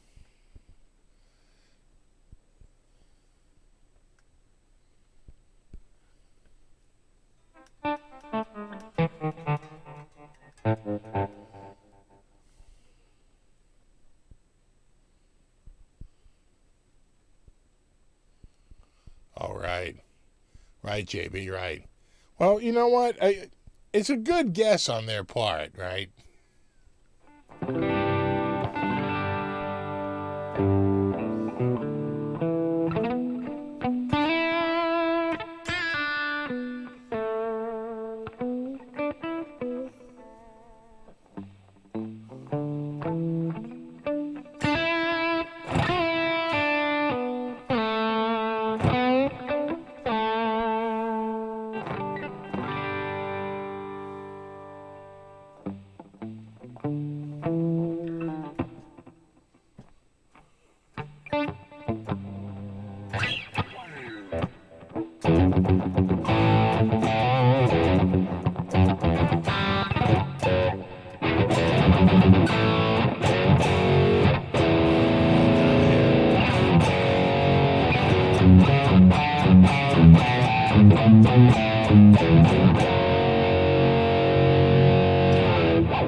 Is it time for some new strings or graphite for the nut? Yeah, probably a little lube in the nut wouldn't hurt.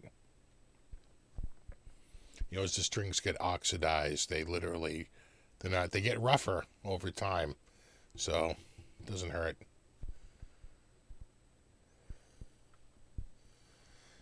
What's up, Nelson?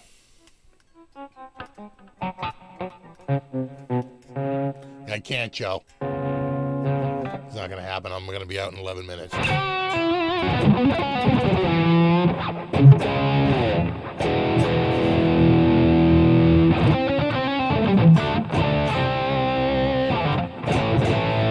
Thanks, Dwight.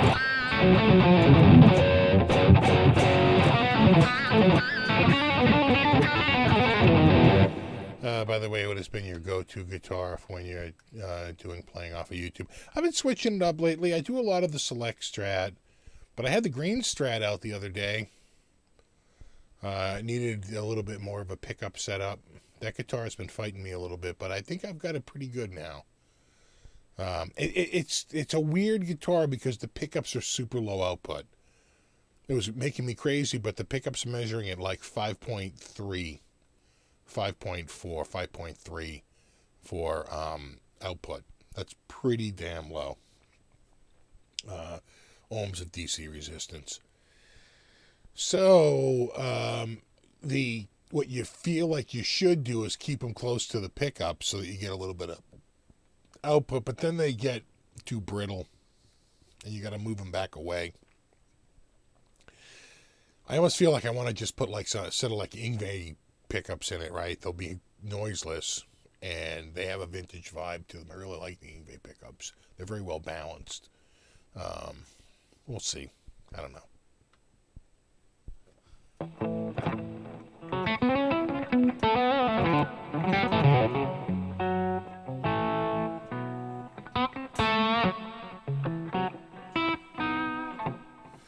Steve, what setup are you running today? You sound great. Thanks, bud.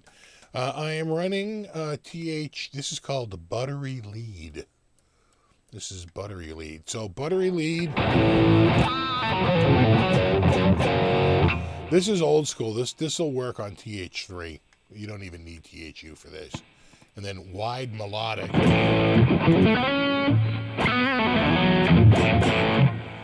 And then this is sort of a very mid.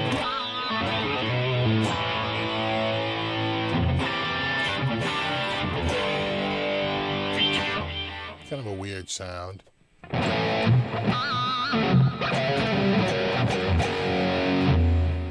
That one you would need THU.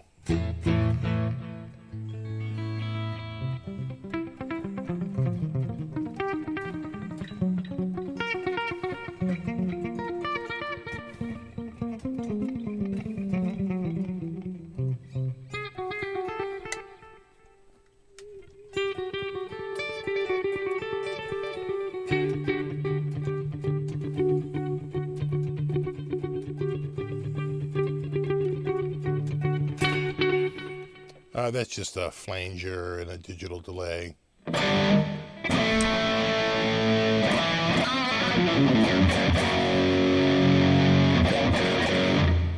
But this is the one I really like. Buttery Lead. I'm a fan. I'm a fan.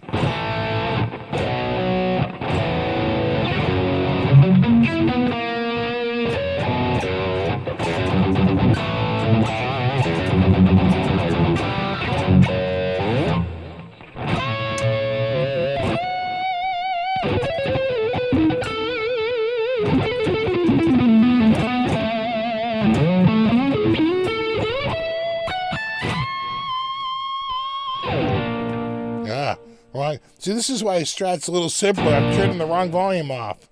Too many knobs. What is this crazy tech? Now that one's on.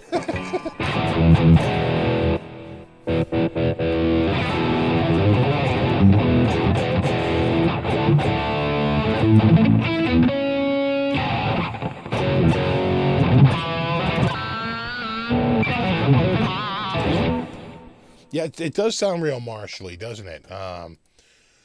It's not, though, and it's one of my favorite amps. It's the DV Mark Marigold. I use this a lot. In my other one, like my patch number 13, the dual heavy rig, that's one of the channels is one of these DV Marks. It does have a Marshall cab, though. It is a Marshall cab. And I think the DV Mark is probably a friggin' Marshall clone anyway. But just with more distortion, right? It's like if you got one and you had a it doesn't have a distortion pedal in front of it, though.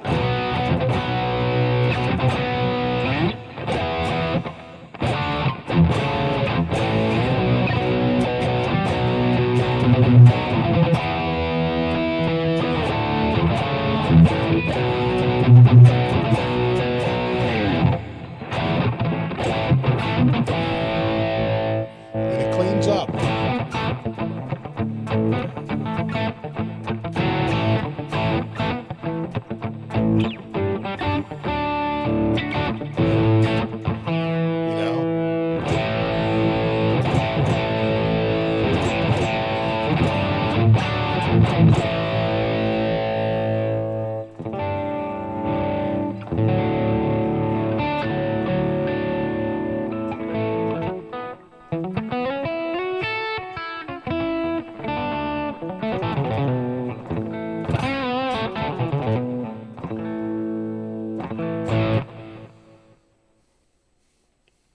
Yeah, great tones. Sorry, Jill, I can't, man. I can't. We're counting down 4 minutes. That's Greg Howe's signature amp, is it really? It sounds great.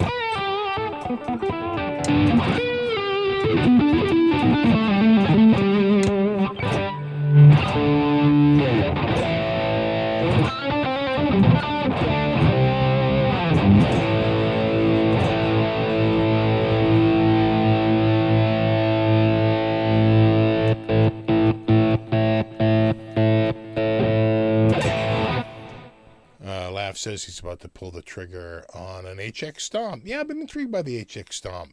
I'd like to get one down here to check it out, see how it compares to like the GT1000, which is about $300 more, right? $650 versus like $950 or $999, somewhere around there. So it should be interesting.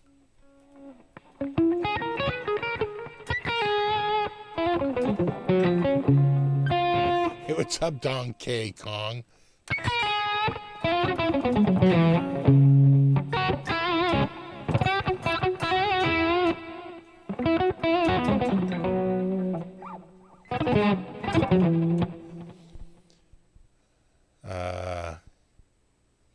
Krell Bar City had a band called Marigold. Okay. Star Trek is coming on. It may not be a rerun.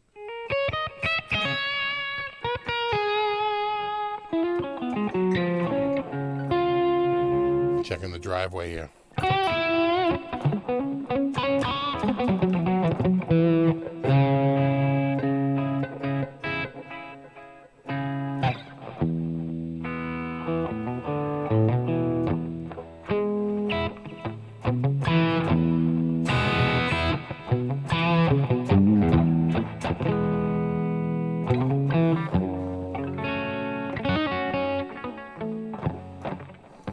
Jim's Corner says, great show and conversation tonight. Steve from Boston, time to head the kids to bed. Heard the kids to bed. Good night from Virginia. Thanks so much, man. Have a great night. Oh, thanks, Guitar Journey. Thanks for the great content, man. Hope you have a great weekend. Cheers. Thanks, man. Much appreciated.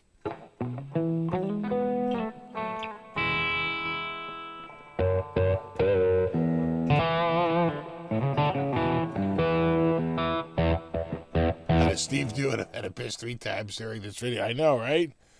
Well, you always go right before you start. That's a pretty standard rule. And then try to limit yourself to 1 cup of coffee and no more than 2 beers. That's usually pretty good. Try not to have watermelon for breakfast and lunch and dinner. Coffee, watermelon, and beer. Don K. Kong says, I just purchased a 76 Greco EG900 Les Paul clone with what a phenomenal instrument. I'm sure. Those old 70s Grecos are pretty awesome. Those were good guitars. Absolutely. Yeah, I like the headstock on the Epi too. It's a big change. How's the close cam? It's a little bright.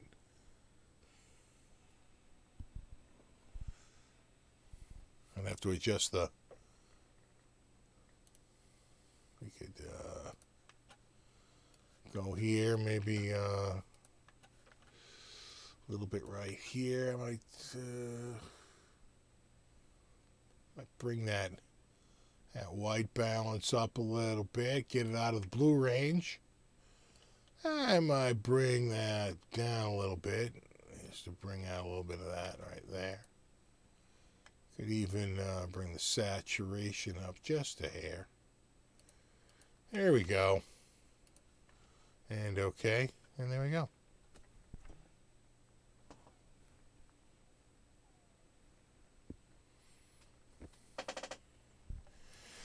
All right, dudes, it is 9 p.m. I apologize to anyone who just joined the chat. Because we're wrapping it up. I got to...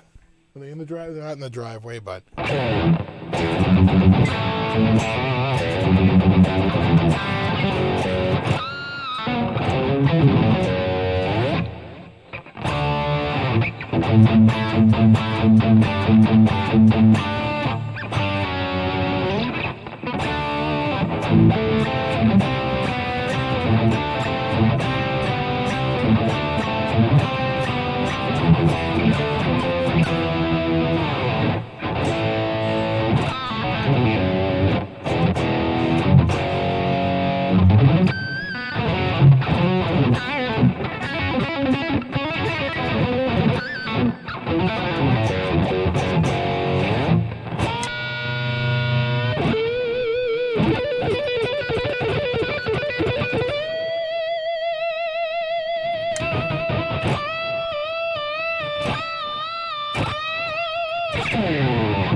Keeping an eye on it out there. All right, I should wrap this up. Wrapping it up. We're wrapping it. It's a wrap up. No fashion wrap up. Thanks to everybody who hung out tonight. Really appreciate it. Super extra thanks to my mods. You rock, bro. And of course, super thanks to anyone who contributed tonight through Super Chat. Much appreciated. Super appreciated. And yeah, there you go. No, you rock. So we're on to next week. As Bill Belichick would say, we're on to next Saturday. I'll see you guys then. Until then, rock on. And I should have that other guitar. I have a new guitar here. I should have it ready for next week. I just didn't have it ready to go for tonight. And I was like, I don't feel like, just go with. I wanted to do, you know what? Really what I wanted to do TGU19. And I wanted to stick with the Harley Benton because it was a TGU. There you go. All right, dudes. No, you rock. I will see you guys next week. Until then, rock on.